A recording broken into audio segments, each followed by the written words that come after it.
We start with 58% from the three-point line.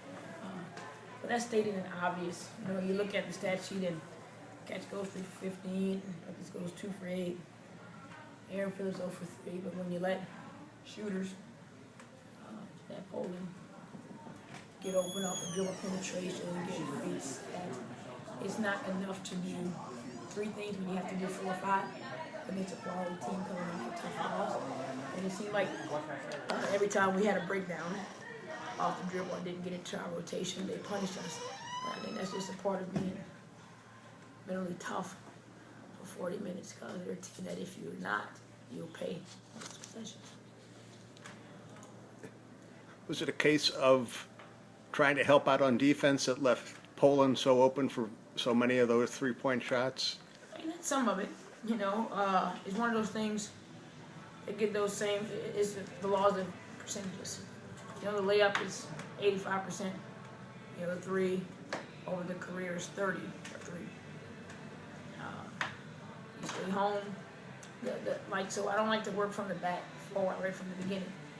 Keep your man in front of you. Too much dribble penetration, too many touches in the paint, too many closeout situations. That's an individual thing first. And just to have the mental fortitude and physicality to keep people in front of you, so we're not on our heels scrambling. You guys have had some time to play now without Piff. I mean, how do you feel you're adjusting? Are you getting what you need from everyone else? Yeah, you know, it's fun. Piff is 20-something points and comfort. When things go bad, she can make it good. She's about 1 in 5 or 6 players that can do that. So that's not lost on you. I mean, I obviously when you lose someone like her, but I don't feel that it's been a hole because of how we've played. Like Sonia Petrovic, one of the best shooters on the team, she goes 2 for 10. Tomorrow she gets those same 10 shots, she'll go 7 for 10. And that's not, don't misunderstand me, not minimizing Piff. It's just, it is what it is, and you find different ways to play.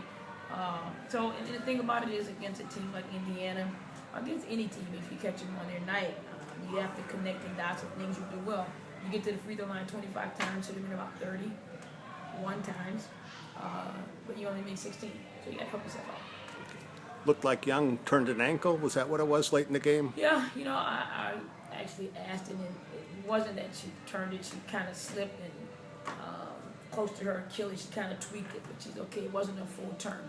Her feet kind of slipped, and she kind of jarred it a little bit, but it wasn't her ankle rolled. It was just high back by her Achilles, but she'll be okay. So you expect to see her?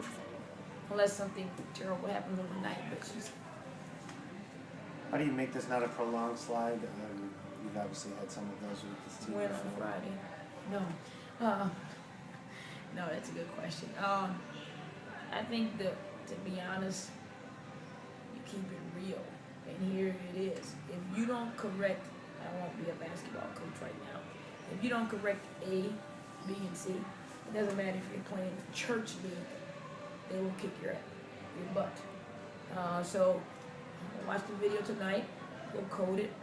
We'll get in there tomorrow, and we'll go to work. And you know, work is not always physical. I know we have 3 games in 5 days.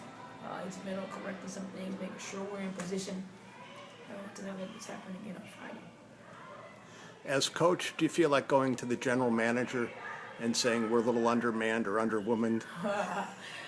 You know, if I were a first-year coach, I might want to pull that ticket out. But I can look around the league, and it's unfortunately, and even this year, it's just part of it.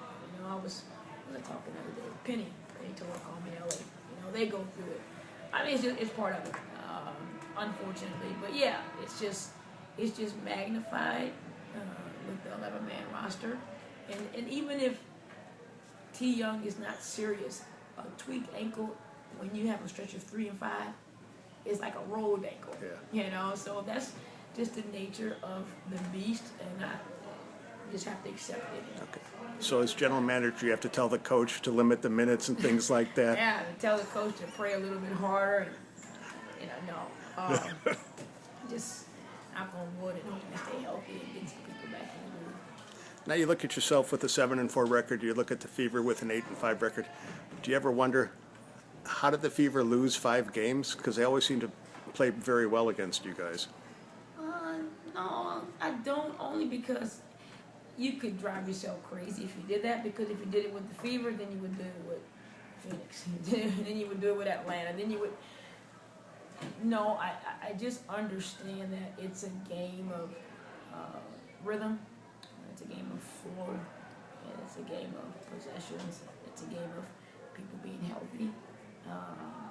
It's a game of inches. And they swing so big from game to game, from team to team. And so going in, that always gives you pause to know that we can write this.